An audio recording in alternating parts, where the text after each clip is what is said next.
Nifty 13,000 break ചെയ്ത് മുന്നോട്ട് പോയിക്കൊണ്ടിരിക്കുകയാണ്. അപ്പോൾ 13,500 അല്ലെങ്കിൽ 14,000 ഈവൻ 15,000 16,000 ഒന്നും അറിയില്ല. കാരണം രാവിലെ എന്ത് സ്റ്റോക്ക് എടുത്താലും അത് പറക്കും. ആ അവസ്ഥയാണ് ഇപ്പോൾ ഉള്ളത്.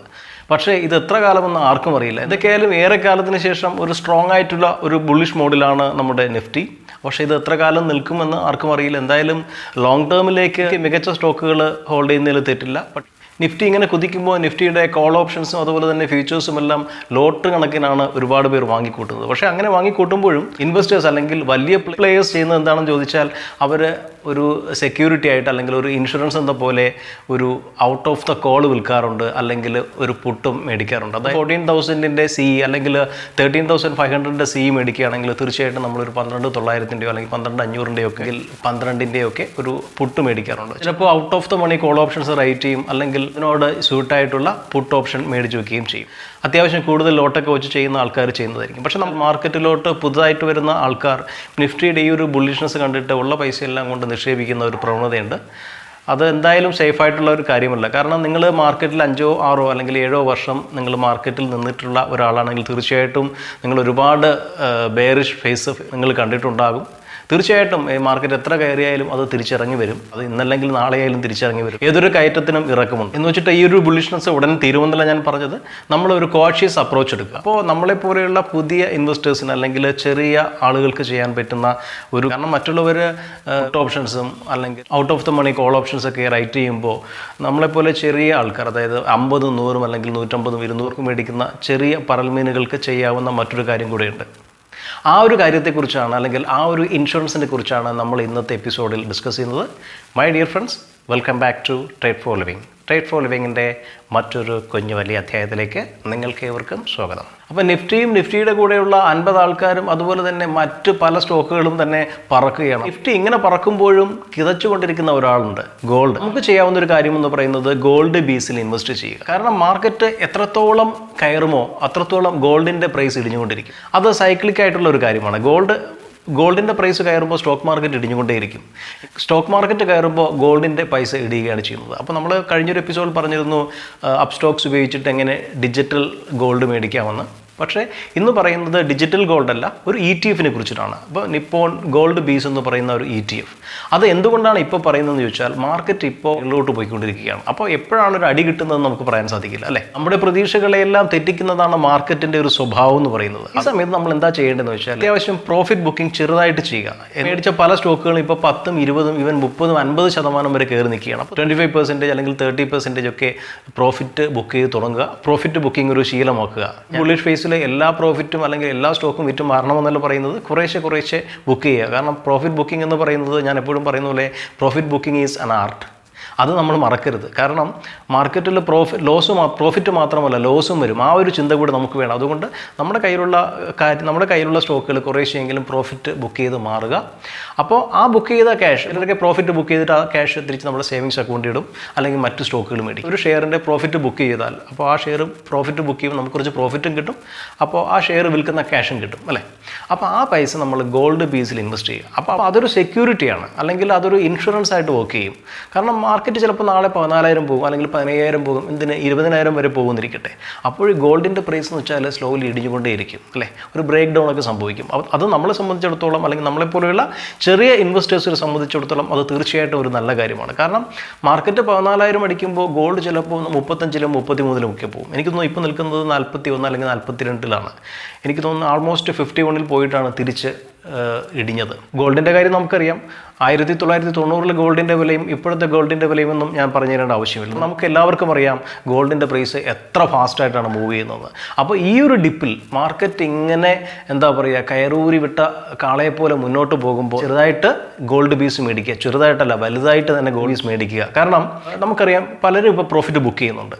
അപ്പോൾ നമ്മളെപ്പോലെ തന്നെ വമ്പന്മാരും പതുക്കെ ബുക്ക് ചെയ്ത് തുടങ്ങും. അതോടൊപ്പം നമ്മളും ചെറുതായിട്ടങ്ങ് പ്രോഫിറ്റ് ബുക്ക് ചെയ്യുക, അതിനുശേഷം ഇതിലോട്ട് പമ്പ് ചെയ്യുക, ഗോൾഡ് ബീസിലോട്ട്. ഒരുപാട് പേർ ചെയ്യുന്നതുമായിട്ടുള്ള ഒരു ETF ആണ്, അഥവാ എക്സ്ചേഞ്ച് ട്രേഡർ ഫണ്ടാണ്. അപ്പോൾ ഞാൻ ഗോൾഡ് ബീസ് എന്താണെന്ന് നിങ്ങൾക്ക് അറിയാമെന്ന് പ്രതീക്ഷിക്കുന്നു. ഇതൊരു എക്സ്ചേഞ്ച് ട്രേഡർ ഫണ്ടാണ്. ഓക്കെ, അവർ ഇൻവെസ്റ്റ് ചെയ്യുന്നത് ഗോൾഡിലാണ്. അപ്പോൾ ഫിസിക്കൽ ഗോൾഡ്, അതായത് നമ്മൾ ഫിസിക്കൽ ഗോൾഡ് GST മറ്റ് ടാക്സ് ഒക്കെ കൊടുത്ത് ഫിസിക്കൽ ഗോൾഡ് മേടിക്കുന്നു. പക്ഷേ ഇവിടെ മേടിക്കുന്നത് ഡിജിറ്റൽ ഗോൾഡാണ്. അത് നമുക്ക് എപ്പോൾ വേണോ വിറ്റ് കാശാക്കാം. നേരത്തെ പറഞ്ഞതുപോലെ 40 രൂപയ്ക്ക് നമുക്ക് ഗോൾഡ് മേടിക്കാം. അങ്ങനെ നമ്മൾ ഗോൾഡ് മേടിച്ച് അത്യാവശ്യം ഒരു 1 ലക്ഷം രൂപയുടെ ഗോൾഡ് മേടിച്ചു നോക്കുക, അല്ലെങ്കിൽ 50,000 രൂപയുടെ ഗോൾഡ് മേടിച്ചു നോക്കുക. ഈ മേടിച്ചു വയ്ക്കുന്ന ഗോൾഡ് നമുക്ക് നാളെ ഗോൾഡിൻ്റെ പ്രൈസ് കൂടുമ്പോൾ വിൽക്കാൻ സാധിക്കും. ആ പൈസ എടുത്ത് നമുക്ക് വേണമെങ്കിൽ പുറത്ത് പോയി ഫിസിക്കലായിട്ട് ഗോൾഡ് മേടിക്കാം. വാല്യൂഷൻ എന്ന് പറയുന്നത് മോറോറോ സെയിം ആണ്. ഒരു കാര്യം എന്ന് പറയുന്നത് നമ്മൾ ഡിജിറ്റൽ ഗോൾഡ് മാത്രമേ മേടിക്കുന്നു. എന്തായാലും നമ്മൾ വാങ്ങുന്ന ഗോൾഡ് ഒരു ഇൻവെസ്റ്റ്മെൻറ്റ് പർപ്പസിനായിട്ടല്ല. ഇനി ഇൻവെസ്റ്റ്മെൻറ്റിനാണെങ്കിൽ പോലും വളരെ നല്ലതാണ്. ഞാൻ പറയുന്നത്, നമ്മൾ സ്റ്റോക്ക് മാർക്കറ്റിൽ നമ്മൾ അത്യാവശ്യം ട്രേഡ് ചെയ്യുന്നവരാണ്, അല്ലെങ്കിൽ സ്വിങ് ചെയ്യുന്നവരാണ്, ഷോർട്ട് ടേം ചെയ്യുന്നവരാണ്, ലോങ് ടേം ചെയ്യുന്നവരാണ്. മുൻപൊരു വീഡിയോയിൽ ഞാൻ പറഞ്ഞിട്ടുണ്ട്, മാർക്കറ്റ് തകരുമ്പോൾ നമ്മുടെ കയ്യിൽ പൈസ കാണത്തില്ല. പക്ഷേ നിങ്ങൾ ഈ ഒരു ഇൻവെസ്റ്റ്മെൻറ്റ് നടത്തിയാൽ, അതായത് അത്യാവശ്യം ബുക്ക് ചെയ്ത് ഇതിലോട്ട് ഗോൾഡ് ബേസിലോട്ട് മാറ്റി നമുക്ക് പേടിക്കേണ്ട ആവശ്യമില്ല. നാളെ മാർക്കറ്റ് 15,000-ൽ നിന്ന് അല്ലെങ്കിൽ 14,000-ൽ നിന്ന് തിരിച്ച് 11,000-ലോ 10,000-ലോ എത്തിയാൽ പോലും നമുക്ക് പേടിക്കേണ്ട ആവശ്യമില്ല. കാരണം നമ്മുടെ കയ്യിലുള്ള ഗോൾഡ് അപ്പോൾ കയറാൻ തുടങ്ങും.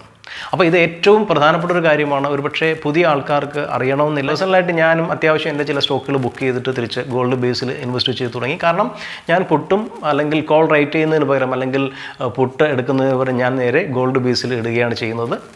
ഒരുപക്ഷെ നിങ്ങൾക്കിത് ഇതിനെക്കുറിച്ച് പഠിക്കാം, അല്ലെങ്കിൽ ഇതിനെക്കുറിച്ച് മനസ്സിലാക്കിയിട്ട് നിങ്ങൾക്കും വേണേൽ ഗോൾഡ് ബേസിൽ ചെയ്യാം. ആസ് എ ന്യൂ ഇൻവെസ്റ്റർ, അല്ലെങ്കിൽ മാർക്കറ്റിലെ ഒരു തുടക്കക്കാരനാണ് അല്ലെങ്കിൽ തുടക്കക്കാരിയാണ് നിങ്ങളെങ്കിൽ തീർച്ചയായിട്ടും ഇത് യൂസ് ചെയ്യുക, അല്ലെങ്കിൽ ഈ ഒരു കാര്യം പഠിക്കുക, ഇതിൽ കൂടെ ഇൻവെസ്റ്റ് ചെയ്യുക. തീർച്ചയായിട്ടും നമുക്ക് നാളെ ഒരു മാർക്കറ്റ് തകർന്നാൽ പോലും നമുക്ക് പേടിക്കേണ്ടി വരത്തില്ല. കാരണം നമ്മുടെ കയ്യിലുള്ളത് ഇൻഷുറൻസ് ആണ്. മാർക്കറ്റ് ഇടിയുമ്പോൾ നമ്മുടെ കയ്യിലുള്ള ഗോൾഡ് ഷടപടയെന്ന് കയറും. ഇനി അത് വിറ്റില്ലെങ്കിൽ പോലും അടുത്ത ചില വർഷങ്ങൾ കഴിയുമ്പോൾ നമ്മൾ ഇപ്പോൾ ഇട്ടതിൻ്റെ 30-40% അപ്പോൾ കയറാൻ സാധ്യതയുണ്ട്. കഴിഞ്ഞ കാലത്തെ ഒരു വാല്യൂഷൻ വെച്ച് നോക്കുമ്പോൾ ഗോൾഡിൻ്റെ വില ഇനിയും മുന്നോട്ട് പോകാനുള്ള ചാൻസ് തന്നെ കൂടുതലുണ്ട്. എന്തിനാ ഗവൺമെൻറ് വരെ ഗോൾഡ് ടൺ കണക്കിന് മേടിച്ച് സൂക്ഷിക്കാറുണ്ട്. അപ്പോൾ തീർച്ചയായിട്ടും ഗോൾഡിന് അതിൻ്റേതായ മൂല്യമുണ്ട്, അതിൻ്റേതായ പവറുണ്ട്. തന്നെ ETF എന്ന് പറയുന്നത് എക്സ്ചേഞ്ച് ട്രേഡിംഗ് ഫണ്ടാണ്. നമ്മൾ സാധാരണ ഏതൊരു സ്റ്റോക്ക് മേടിക്കും പോലെ ഗോൾഡ് മേടിക്കാം. എക്സ്പെൻസ് റേഷ്യോ മറ്റുമൊക്കെ ഗോൾഡ് ഫണ്ടുകളേക്കാൾ വളരെ കുറവാണ്. അതുപോലെ തന്നെ നമുക്ക് എപ്പോൾ വേണേൽ വിൽക്കുകയും ചെയ്യാം. ഇനി നമുക്കിത് വെച്ച് ഇൻട്രാഡേയും ചെയ്യാം. നല്ല ലിക്വിഡിറ്റി കൂടുതലാണ്. പക്ഷേ അത് സാധാരണ ആരും ഓപ്റ്റ് ചെയ്യാറില്ല. ഇനി നമുക്ക് വേണമെങ്കിൽ, അതായത് ഇപ്പം മാർക്കറ്റ് ഭയങ്കരമായിട്ട് കയറുകയാണെങ്കിൽ, നമ്മൾ പല വീഡിയോകളും പറഞ്ഞിട്ടുണ്ട്, നമ്മൾ ഡിപ്പിൽ ഒരുപാട് സ്റ്റോക്കുകൾ അക്യുമുലേറ്റ് ചെയ്തിട്ട് അത് ഒരു പ്രോഫിറ്റ് ആകുന്നവരെ വെയിറ്റ് ചെയ്യുക. അതിനുശേഷം എല്ലാ ദിവസവും മാർക്കറ്റ് പീക്കിൽ നിൽക്കുന്ന സമയം, അല്ലെങ്കിൽ ആ സ്റ്റോക്കിൻ്റെ അന്നത്തെ ഡേ ഹൈയിൽ വിറ്റിട്ട് തിരിച്ചു മേടിക്കുക. അപ്പോൾ ചിലപ്പോൾ അത് തിരിച്ചു മേടിക്കാൻ പറ്റത്തില്ല, വിൽക്കുമ്പോൾ അതും കയറി പോകും. പക്ഷേ നമ്മുടെ കയ്യിലുള്ളതാണ് നമ്മൾ വിറ്റത്. ഞാൻ പറഞ്ഞത്, നമ്മൾ അത്യാവശ്യം നല്ല രീതിയിൽ ഗോൾഡ് പീസ് മേടിച്ച് വെച്ചാൽ, അതിൻ്റെ ഓരോ ഡിപ്പിലും ഗോൾഡ് പീസ് നമ്മൾ കളക്ട് ചെയ്ത് വെച്ചാൽ ഫ്യൂച്ചറിൽ നമുക്ക് ഇത് വെച്ചിട്ട് ഇൻട്രാഡേ ചെയ്യാം. അതായത് മൾട്ടിപ്പിൾ സ്വിങ് ചെയ്യാൻ പറ്റും. അതിൽ 30-40 പൈസയുടെയൊക്കെ വേരിയേഷനേ വരുള്ളൂ. പക്ഷേ നല്ല ബൾക്ക് ക്വാണ്ടിറ്റി അങ്ങനെ ചെയ്യുമ്പോൾ തീർച്ചയായിട്ടും നമുക്കത് ചെയ്യാൻ സാധിക്കും. ഹിസ്റ്റോറിക്കൽ പ്രൈസ് മൂവ്മെൻറ്റ് ശ്രദ്ധിച്ചാൽ മനസ്സിലാവും. ചിലപ്പോൾ 40-50 പൈസ വരെയൊക്കെ അതിൽ മൂവ്മെൻറ്റ് ഉണ്ടാവും. അപ്പോൾ നിങ്ങൾ ചോദിക്കും 40-50 പൈസ മൂവ് ചെയ്തിട്ട് നമുക്ക് എന്ത് കിട്ടുമെന്ന്.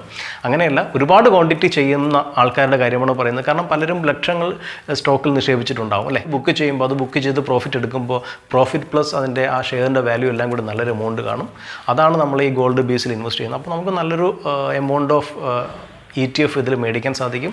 അത് തന്നെ നമുക്ക് അങ്ങോട്ടും ഇങ്ങോട്ടും സ്വിങ് ചെയ്യാൻ സാധിക്കും. ഇതുകൊണ്ട് പല ഗുണങ്ങളുണ്ട്. ഒന്നെന്ന് പറയുന്നത് നമ്മളൊരു സെക്യൂരിറ്റി ക്രിയേറ്റ് ചെയ്യുന്നു. രണ്ടെന്ന് പറയുന്നത് ലിക്വിഡിറ്റി കൂടുതലുള്ള ഒരു ETF ആണ് ഗോൾഡ് ബീസ് എന്ന് പറയുന്നത്. നമുക്ക് അത്യാവശ്യം ഇൻട്രാഡേ ചെയ്യാൻ സാധിക്കും. അതുപോലെ തന്നെ നാളത്തേക്ക് വേണ്ടിയുള്ള നല്ലൊരു ഇൻവെസ്റ്റ്മെൻ്റ് ആയിട്ട് നമുക്കിതിനെ യൂസ് ചെയ്യാം. ഇനി മാർക്കറ്റ് ഇടിയുമ്പോൾ നിങ്ങൾക്കിത് വിൽക്കണ്ട എന്നുണ്ടെങ്കിൽ തീർച്ചയായിട്ടും നമുക്കിത് ഹോൾഡ് ചെയ്യുകയും ചെയ്യാം. അതായത് ഇൻവെസ്റ്റ്മെൻറ്റ് ഡൈവേഴ്സിഫിക്കേഷൻ ആഗ്രഹിക്കുന്ന എല്ലാവർക്കും സ്യൂട്ടായിട്ടുള്ള ഒരു കാര്യം കൂടിയാണ്. നമ്മൾ മുൻപ് പറഞ്ഞിട്ടുണ്ട്, നിഫ്റ്റി ബീസ് നമ്മുടെ കയ്യിലുണ്ടായിരിക്കണം അല്ലേ. എനിക്ക് തോന്നുന്നു 80 ആയപ്പോൾ നമ്മുടെ ഗ്രൂപ്പിൽ ഞാൻ പറഞ്ഞതാണ്. നമുക്കൊരു ചെറിയൊരു ടെലിഗ്രാം ഗ്രൂപ്പുണ്ട്, trade4living. അതിൽ ഏകദേശം 80 ആയപ്പോൾ നമ്മൾ പറഞ്ഞിട്ടുണ്ടായിരുന്നു, അത് കുറച്ച് നിഫ്റ്റി ബീസിൽ ഇൻവെസ്റ്റ് ചെയ്യുക, സിപ്പായിട്ട് ഇൻവെസ്റ്റ് ചെയ്യുക. അത് എനിക്ക് തോന്നുന്നു നമ്മൾ അന്ന് 80-നും 90-നും ഒക്കെ ഇൻവെസ്റ്റ് ചെയ്ത നിഫ്റ്റി ബീസ് ഇപ്പോൾ നിൽക്കുന്നത് 140 അല്ലെങ്കിൽ 150 റേഞ്ചിലാണ്. അപ്പോൾ ഇപ്പോൾ പറയുന്നു, നിങ്ങൾ ഗോൾഡ് ബീസിൽ ഇൻവെസ്റ്റ് ചെയ്യും. നിങ്ങൾക്ക് എൻ്റെ ടെലിഗ്രാം ചാനലിൽ ജോയിൻ ചെയ്യണമെങ്കിൽ സ്റ്റോക്ക് ഫ്രണ്ട് എന്ന് സെർച്ച് ചെയ്യുക. താഴെ ഞാൻ ലിങ്ക് കൊടുത്തിട്ടുണ്ട്. റിലീ സ്ട്രോങ് ആയതും അല്ലെങ്കിൽ ഒരു ഡിമാൻഡിൽ സപ്പോർട്ട് എടുക്കുന്നതുമായിട്ടുള്ള ചില സ്റ്റോക്കുകളൊക്കെ പറയാറുണ്ട്. തീർച്ചയായിട്ടും ഗോൾഡ് ബീസിനെ നമ്മുടെ പോർട്ട്ഫോളിയോയിലെ ഒരു സ്ഥിരം മെമ്പറാക്കാൻ ശ്രമിക്കുക. എപ്പോഴൊക്കെയാണോ മാർക്കറ്റ് കയറുന്നത് അപ്പോൾ തീർച്ചയായിട്ടും ഗോൾഡ് ബീസ് കുറേശ്ശെ ആഡ് ചെയ്യുക. ഇനി ഗോൾഡ് ബീസ് മാത്രമല്ല, SBI ഗോൾഡ് ബീസ് ഉണ്ട്, ഒരുപാട് ഗോൾഡിൻ്റെ ETF ഉണ്ട്. നിങ്ങൾക്ക് ഏതാണോ ചൂസ് ചെയ്യാം. ഒരുപക്ഷെ കൂടുതൽ പേരും അല്ലെങ്കിൽ കൂടുതൽ ലിക്വിഡിറ്റി ഉള്ളത് നമ്മുടെ നിപ്പോൺ ഇന്ത്യ ഗോൾഡ് ബീസ് ആണ്. അതുപോലെ നിങ്ങൾക്കൊരു ഡിമാറ്റ് അക്കൗണ്ട് ഇല്ല എങ്കിൽ ഞാൻ താഴെ അപ്സ്റ്റോക്സിൻ്റെ ലിങ്ക് കൊടുത്തിട്ടുണ്ട്. അതുപയോഗിച്ച് നിങ്ങൾക്ക് ഫ്രീ ആയിട്ട് ഓൺലൈനായിട്ട് ഒരു അക്കൗണ്ട് ഓപ്പൺ ചെയ്യാം. ഒരു കാര്യമെന്ന് പറയുന്നത് ഗോൾഡിൻ്റെ ETF മേടിക്കുന്നതിന് ഒരു ഡിമാറ്റ് അക്കൗണ്ട് കൂടിയേ തീരൂ. അതുകൊണ്ടാണ് ഞാൻ ലിങ്ക് താഴെ കൊടുത്തിട്ടുള്ളത്. നിങ്ങൾക്ക് ആവശ്യമുണ്ടെങ്കിൽ തീർച്ചയായിട്ടും അക്കൗണ്ട് ഓപ്പൺ ചെയ്യാം. അതുപോലെ നിങ്ങൾക്ക് എൻ്റെ യൂട്യൂബ് ചാനലിൻ്റെ മെമ്പർഷിപ്പ് എടുക്കണമെങ്കിൽ തീർച്ചയായിട്ടും താഴെ കാണുന്ന ജോയിൻ ബട്ടൺ ക്ലിക്ക് ചെയ്ത് മെമ്പറാകുക. അത്യാവശ്യം കുറച്ച് മെമ്പേഴ്സ് നമുക്കുണ്ട്. നമ്മൾ അവരുമായിട്ട് ഡിസ്കസ് ചെയ്യാറുണ്ട്. അതുപോലെ തന്നെ ഒരു സ്റ്റോക്ക് പിക്ക് ചെയ്യുമ്പോൾ എന്തുകൊണ്ടാണ് അത് പിക്ക് ചെയ്യുന്നത്, അല്ലെങ്കിൽ അതിൻ്റെ ഡിമാൻഡ് സോൺ ഏതാണ്, അത് എന്തുകൊണ്ട് നമ്മൾ സെലക്ട് ചെയ്യുന്നു, അല്ലെങ്കിൽ ലേറ്റസ്റ്റ് ക്വാർട്ടർ റിസൾട്ട് എന്താണ്, ആ കാര്യങ്ങളൊക്കെ നമ്മൾ ഡിസ്കസ് ചെയ്യാറുണ്ട്. അപ്പോൾ ഈ വീഡിയോ ഇഷ്ടമായാൽ ലൈക്ക് ചെയ്യാനും ചാനൽ സബ്സ്ക്രൈബ് ചെയ്തിട്ടില്ലെങ്കിൽ സബ്സ്ക്രൈബ് ചെയ്യാനും മറക്കരുത്. Thank you all. മറ്റൊരു വീഡിയോയുമായി വരുന്നവരെ ഗുഡ് ബൈ.